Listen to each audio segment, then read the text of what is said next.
बिस्मिल्लाहिर्रहमानिर्रहीम। अस्सलाम वालेकुम मेरे मोहतरम नाजरीन, आपसे मोतवाना गुजारिश है कि इस वीडियो को आखिर तक ज़रूर देखें और हमारे चैनल को सब्सक्राइब करना बिल्कुल ही न भूलें और पास में दिए गए बेल आइकॉन को भी प्रेस कर दें ताकि हमारी आने वाले वीडियो की नोटिफिकेशन आप लोगों तक बआसानी पहुंचती रहे। मेरे मोहतरम नाजरीन और मेरे प्यारे दोस्तों, पुराने ज़माने की बात है, किसी मुल्क का सिपह सालार बादशाह से भी ज़्यादा ताकतवर था। बादशाह इसी बात को लेकर हमेशा परेशान रहता था। उसे पता था कि सिपह सालार ने लूट मार मचा के अपनी ताकत को बढ़ा लिया है। एक दिन सिपह सालार ने अचानक बगावत कर दी और बादशाह को कत्ल करके खुद सल्तनत का बादशाह बन गया। काफ़ी अरसा बादशाह के मज़े लूटने के बाद इसने दरबार में ऐलान किया कि अब वक्त आ गया है कि मैं अपना जानशीन मुकर्रर करूं जो मेरे बाद सल्तनत को संभालेगा, मगर मेरी एक शर्त है कि मेरा जानशीन मुझसे भी ज़्यादा चालाक और होशियार होना चाहिए। मैं अपने वक्त में इतना होशियार और चालाक होता था कि एक ही वक्त में 10-10 घरों को अपनी चालाकी से लूट लेता था। यह सुनकर दरबारियों में से एक शख्स जिसका नाम भल्लू था, वह आगे बढ़ा और कहने लगा, हुजूर आप 10 घरों की बात कर रहे हैं, मैं तो पूरी की पूरी बस्ती ही खा जाऊं और डकार भी ना लूं। सिपह सालार बादशाह ने कहा, तो ठीक है, तुम साथ वाली बस्ती में जाकर अपना कमाल दिखाओ। भल्लू वहां से रुखसत हुआ और अपनी बीवी के साथ लेकर एक सौदागर के भेष में साथ वाली बस्ती में रहने लगा। बस्ती में सब लोग उसे भल्लू सौदागर के नाम से जानने लगे। भल्लू ने सबसे पहले एक गधा चोरी किया और उसे फरोख्त करने के लिए करीबी बाजार ले गया। बाजार जाने से पहले इसने गधे के मुंह में अशर्फियाँ ठूसकर गधे का मुंह अच्छी तरह कपड़ों से बांध दिया। बाजार के पुरहुजूम जगह पर खड़े होकर इसने गधे के मुंह से कपड़ा हटा दिया।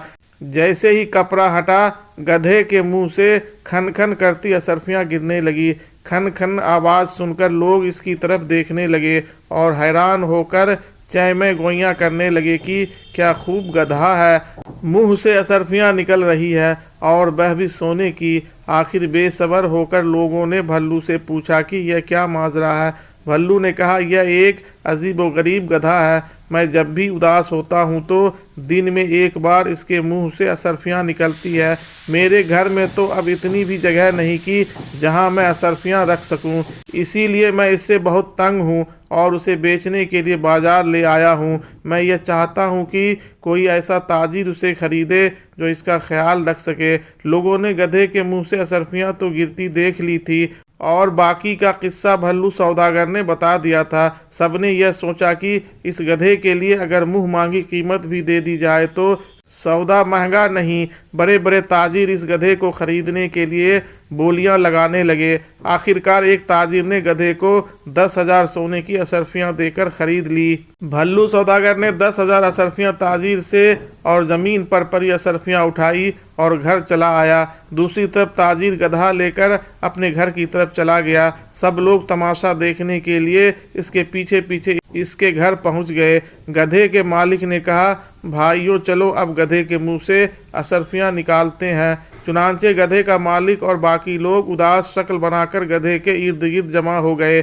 काफ़ी देर इंतजार करने के बाद जब गधे के मुंह से अशर्फियाँ ना निकली तो वह सचमुच के परेशान हो गए। इस दौरान गधा अशर्फियाँ देने के बजाय चारा ही खाता रहा। आखिरकार एक अक्लमंद शख्स वहां से गुजरा। इसने जब देखा कि इतने सारे लोग परेशान बैठे हैं तो उनसे पूछा कि क्या माजरा है। लोगों ने जो गुजरा था वह बयान कर दिया। इस अक्लमंद आदमी ने ताजीर को बताया कि तुम्हारे साथ धोखा हो चुका है। इससे पहले कि वह लुटेरा भाग जाए फौरन उसे पकड़ लो और सबक सिखाओ। सब लोग इकट्ठे होकर भल्लू के घर पहुंच गए और दरवाज़ा खटखटाकर भल्लू को आवाज़ दी तो अंदर से उसकी बीवी ने कहा कि भल्लू तो किसी काम से बाहर गए हुए हैं, आप बाहर इंतज़ार करें, मैं अपना पालतू कुत्ता भेजती हूँ, यह वहाँ जाकर अपने मालिक को आप लोगों के मुताबिक बताएगा और उसे अपने साथ ले आएगा। लोग यह बात सुनकर हैरान हो गए और सोचने लगे कि एक कुत्ता अपने मालिक को कैसे घर ला सकता है। असल में यह भल्लू सौदागर की एक और चाल थी। वो अभी भी घर में ही मौजूद था। उसे पता था कि जब गधे के मुंह से सिक्का नहीं निकलेगा तो लोग उसके घर की तरफ आएंगे, इसलिए उसने अपनी बीवी को पहले ही समझा दिया था कि क्या करना है। चुनांचे भल्लू की बीवी ने कुत्ते को आज़ाद किया, जो दरवाजे से निकलकर लोगों के सामने से होता हुआ भाग गया। दूसरी तरफ भल्लू अपने घर की पिछली दीवार फलांग कर कुत्ते की सीमत में भागा। कुछ ही देर में उसने कुत्ते को पकड़ लिया और इसके साथ वापस घर की तरफ आ गया। थोड़ी ही देर गुजरी थी कि लोग आंखें फाड़े भल्लू को देख रहे थे, जो अपने कुत्ते के पीछे पीछे चला आ रहा था। वह सब लोग यह बात भूल गए कि वह यहाँ क्यों आए हैं और कुत्ते के मुताल्लिक चेमे गोइयाँ करने लगे कि यह कुत्ता तो बड़ा ही कमाल का है। उन्होंने भल्लू सौदागर से पूछा कि ज़रा बताओ तो यह कुत्ता कितने का है। भल्लू सौदागर ने पहले तो इनकार किया कि यह कुत्ता मैं किसी सूरत में नहीं बेचूंगा, मगर बाद में उन्हीं लोगों में मौजूद एक और ताजिर ने जब 10,000 अशरफियाँ निकाली तो भल्लू मान गया। वो ताजिर कुत्ते को लेकर अपने घर की तरफ चल पड़ा और लोग इसके पीछे पीछे चल पड़े, यह देखने के लिए कि कुत्ता घर से गए हुए शख्स को कैसे वापस लाता है। जिस ताजिर ने यह कुत्ता खरीदा था उसका एक गुलाम भी था, जो अपने मालिक से बड़ा ही तंग था और हमेशा इसी ताक में रहता था कि कब मौका मिले और भाग जाऊं। ताजिर घर पहुंचा तो इसने अपने गुलाम से कहा कि तुम ज़रा साथ वाली बस्ती में जाओ और वहां से चावल के दाम पूछ कर आओ। गुलाम खुशी खुशी रवाना हो गया। जैसे ही गुलाम घर से निकला, ताजिर ने कुत्ते को पीछे से भेज दिया। गुलाम मौका मिलते ही भाग खड़ा हुआ और कुत्ता भी कहीं दूर निकल गया। काफ़ी देर गुजर गए। जब गुलाम और कुत्ता दोनों वापस न आया तो लोग समझ गए कि हमारे साथ एक बार फिर से धोखा हो गया है। शदीद गुस्से के आलम में लोग एक बार फिर भल्लू के घर पहुंच गए। जोर जोर से जब दरवाज़ा बजने की आवाज़ आई तो भल्लू सौदागर एक बार फिर घर की पिछली दीवार फलांग कर घर से बाहर कूद गया। जाते जाते इसने एक पुराना और बोसीदा सा बीन दीवार पर लटका दिया और अपनी बीवी के कान में कुछ खुसुर फुसुर की और जेब में से लाल रंग की एक पुड़िया निकाल कर बीवी को दी और कहा कि इसे कपड़ों में छुपा लें। भल्लू की बीवी ने दरवाज़ा खोला और लोगों से कहा कि इसका शौहर साथ वाली बस्ती में किसी काम से गया हुआ है। लोगों ने कहा इस बार वह इस लुटेरे के घर बैठकर इंतजार करेंगे और इस तरह वह दोनों ताजिर जिसको लूटा गया था उन समेत बस्ती के काफ़ी लोग भी भल्लू के घर बैठ गए। कुछ देर गुजरने के बाद भल्लू सौदागर घर में दाखिल हुआ और एक नए मंसूबे के तहत लोगों की इज्जत और तकरीर करते हुए झुक झुक कर आदाब करने लगा और बीबी से पूछा कि मेरे ख़ास मेहमानों की इज्जत और तकरीब में कोई कमी तो नहीं छोड़ी, मेरे इन मेहमानों को कुछ खाने को भी दिया कि नहीं। भल्लू की इस चिकनी चपड़ी बातों को सुनकर लोग दिल ही दिल में शर्मिंदा होने लगे और सोचने लगे कि जिसे हम लुटेरा और धोखेबाज समझ रहे थे वह तो असल में बहुत ही नेक और अच्छा इंसान है। भल्लू की बीवी ने इनकार में सर हिलाते हुए कहा, इन फजूल और बेकार लोगों को कौन मेहमान बनाता है, मैं तो इन्हें पानी तक भी न पूछूं और तुम खाने की बात कर रहे हो। यह सुनकर भल्लू गुस्से से लाल पीला हो गया और जेब में से एक खंजर निकालकर बीवी के पेट में घोंप दिया। खून का एक फव्वारा निकला और भल्लू की बीवी वहीं गिरकर मर गई। यह देखकर वहां बैठे लोग भल्लू पर लान तान करने लगे और कहने लगे कि तुमने इतनी सी बात पर अपनी बीवी को कत्ल कर दिया। भल्लू सौदागर ने कहा, आप लोग फिक्र न करें, यह तो हमारा रोज़ का मामूल है। मैं अक्सर गुस्से में आकर अपनी बीवी को कत्ल कर देता हूँ और दोबारा इस बीन की मदद से उसे ज़िंदा भी कर देता हूँ। उसने दीवार पर लटके हुए बोसीदा बीन की तरफ इशारा करते हुए कहा। कुछ ही देर बाद भल्लू ने वह बीन उतारा और सपेरों की तरह अपनी बीवी के पास बैठकर उसे बजाने लगा। थोड़ी ही देर बाद भल्लू की बीवी, जो खंजर के बार से हलाक हो चुकी थी, एकदम से उठ खड़ी हुई और गुस्से से अपने शौहर से पूछने लगी कि तुमने मुझे एक बार फिर कत्ल कर दिया। सब लोग यह तमाशा देखकर हैरान हो गए और एक बार वह फिर भूल गए कि वह वहाँ क्यों आए हैं। दरअसल भल्लू सौदागर ने एक और मंसूबा बनाया था। उसने जो लाल रंग की पुड़िया अपनी बीवी को दी थी वो उसकी बीवी ने पहले से ही अपने कपड़ों में छुपा दी थी। भल्लू के पास एक खंजर था जिसके अंदर स्प्रिंग लगा हुआ था और वार करने की सूरत में खंजर का फल दस्ते के अंदर चला जाता था। यूं जिस पर इस खंजर से वार किया जाता था इसके सामने वाले को कोई नुकसान नहीं होता था। और हकीकत में भल्लू की बीवी मरी नहीं, बल्कि जैसे ही भल्लू ने अपनी बीवी पर वार किया था इसने उस सुर्ख रंग की थैली को फोड़ दिया जिसे लोग खून समझ बैठे। इतने में लोग इस बीन के बारे में भल्लू से पूछने लगे।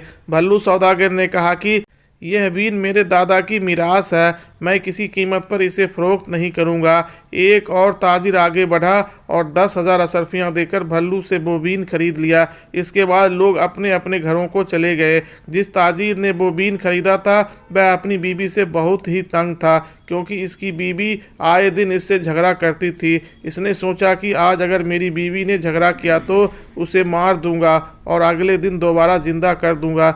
जैसे ही ताजिर घर पहुंचा तो इसकी बीवी ने हस्बे मामूल झगड़ा करना शुरू कर दिया। ताजिर ने जेब से खंजर निकाला और अपनी बीवी के पेट में घुसेड़ दिया। ताजिर की बीवी वहीं पर ढेर हो गई। सुबह उठकर ताजिर ने सोचा कि चलो अब बीवी को जिंदा किया जाए। इसने बीन लिया और बीवी के पास बैठकर उसे बजाने लगा, मगर बीवी जिंदा न हुई। काफ़ी देर गुजर गई, वह बीन बजाते बजाते थक गया मगर बीवी न उठी। आहिस्ता आहिस्ता उसे यह एहसास होने लगा कि वो कितनी बड़ी बेवकूफ़ी कर बैठा है। वो मुंह लटकाए घर से बाहर निकला तो लोग उसकी तरफ बढ़े। वो पूछना चाहते थे कि आखिर बीन ने क्या कमाल दिखाया। इसने लोगों के इसरार करने पर रात को जो कुछ भी हुआ था बता दिया और कहा कि इस लुटेरे की वजह से मेरी बीवी मर गई। इस बार लोग गुस्से की इंतहा में थे। उन्होंने कहा कि इस बार कुछ भी देखे सुने बिना इस लुटेरे भल्लू को एक बोरी में बांध करके समुंदर में फेंक देना है। सब लोगों ने इस बात पर इत्तेफाक किया। एक बार फिर सब लोग इकट्ठे होकर भल्लू सौदागर के घर पहुंचे और इस बार उसे भागने का मौका न दिया। लोगों ने इसके हाथ पांव बांधकर बड़ी सी बोरी में डाला और समुद्र की तरफ चल पड़े। समुंदर वहां से काफ़ी दूर था। वह सब लोग बारी बारी बोरी में बंद भल्लू को उठाकर थक गए। अभी समुंदर कुछ फासले पर ही था कि उन्होंने सोचा कि कुछ देर रुककर आराम कर लिया जाए। चुनांचे एक दरख्त के नीचे सब आराम करने के लिए लेट गए। थकन की वजह से कुछ ही देर में सब लोग नींद की आगोश में चले गए। बोरी में बंधा हुआ भल्लू ने भूख और प्यास से बदहाल होकर चीखना और चिल्लाना शुरू कर दिया, मगर उनमें से कोई भी न जागा। इसी दौरान एक चरवाहा अपनी 100 भेड़ों के साथ वहां से गुजरा। उसने देखा कि लोगों का एक जम्मे गफीर गफलत की नींद सो रहा है और इसके पास मौजूद बोरी में बंधा हुआ कोई शख्स चिल्ला रहा है। चरवाहे ने अपनी भेड़ों को एक तरफ चरने के लिए छोड़ दिया और बोरी खोलकर भल्लू सौदागर को पानी पिलाया और पूछा कि तुम कौन हो और यह इर्द गिर्द सोए हुए लोग कौन है और तुम इस बोरी में क्यों बंधे हुए हो। भल्लू सौदागर ने जवाब दिया, ये जितने भी लोग सो रहे हैं यह मेरे ख़ानदान के लोग हैं और मेरी शादी ज़बरदस्ती समुंदर पार शहजादी से करवाना चाहते हैं, मगर मुझे माल और दौलत की ज़रा भी लालच नहीं। मैं अपनी चचा की लड़की से शादी करना चाहता हूँ, इसलिए मैं इस शादी से राज़ी नहीं हूँ। जब मैंने इनकार किया तो उन्होंने मुझे बोरी में बंद कर दिया और इसी हालत में मेरी शादी समुद्र पार इस शहजादी से कराना चाहते हैं। चरवाहा भल्लू की बातें सुनकर मुतासिर हो गया और पूछने लगा कि बताओ कि क्या मैं तुम्हारे किसी काम आ सकता हूँ। भल्लू सौदागर झट से बोला, क्यों नहीं, तुम मेरी जगह इस बोरी में आ जाओ और जब शहजादी के पास ये बोरी पहुंचेगी तो इसकी शादी तुमसे हो जाएगी और तुम अकेले इस सल्तनत के मालिक बन जाओगे। चरवाहा यह सुनकर बहुत खुश हुआ और झट से छलांग लगाकर बोरी में जा बैठा। भल्लू ने बोरी का मुंह बंद किया, चरवाहे की तमाम भेड़ें ली और वहां से रफू चक्कर हो गया। जब वो लोग नींद से बेदार हुए तो उन्होंने बोरी में बंद चरवाहे को समुद्र में फेंक दिया और घरों को वापस लौट गए। अगले दिन उन्होंने देखा कि भल्लू सौदागर के घर के बाहर 100 भेड़ें बंधी हुई हैं। वो लोग भल्लू के घर गए तो उन्हें अपनी आंखों पर यकीन नहीं आ रहा था कि जिसे उन्होंने बोरी में बंद करके समुद्र के हवाले कर दिया था वह अपनी बीवी के साथ हंस हंस के गप्पे लगा रहा था। उन्होंने भल्लू से पूछा कि हमने तो तुम्हें समुंदर में फेंक दिया था, मगर तुम तो सही सलामत घर में मौजूद हो, बल्कि अपने साथ 100 भेड़ें भी ले आए हो। आखिर यह माजरा क्या है? भल्लू सौदागर कहने लगा, जब तुम लोगों ने मुझे समुंदर में फेंका तो एक जलपरी ने मुझे बचा लिया। वह मुझे देखते ही मुझ पर फिदा हो गई और अपने साथ समुद्र के नीचे महल में ले गई। उसने मुझे शादी की पेशकश की तो मैंने यह कहकर इनकार कर दिया कि मैं तो पहले से ही शादीशुदा हूँ और अपने घर वापस जाना चाहता हूँ। तब इस जलपरी ने मुझे वापस आने की इजाज़त दे दी और मुझे 100 भेड़ें तोहफे में दे दी।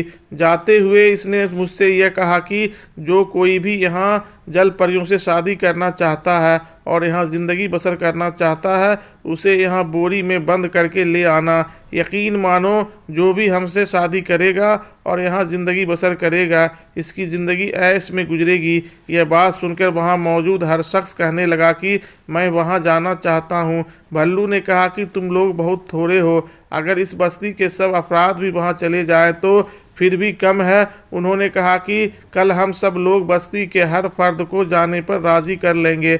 भल्लू सौदागर ने कहा ठीक है, कल सुबह के वक्त हर कोई एक बोरी और एक रस्सी लेकर समुद्र के पास पहुंच जाए और वहां पहुंचकर हर शख्स एक दूसरे को बोरी में बंद करने में मदद करे। अगले रोज सबने ऐसा ही किया।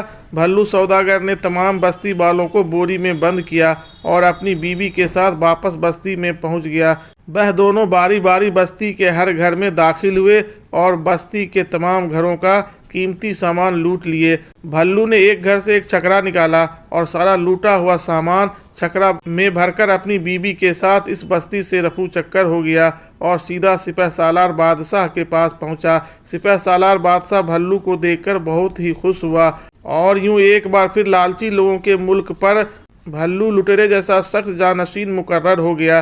दोस्तों, ये कहानी आपको कैसी लगी कमेंट सेक्शन में अपनी राय का इजहार ज़रूर कीजिए और हमारे चैनल को लाइक और सब्सक्राइब ज़रूर से ज़रूर करें और हमारे वीडियो को अपने दोस्तों और रिश्तेदारों में ज़्यादा से ज़्यादा शेयर करें। अस्सलाम वालेकुम, अल्लाह हाफिज़।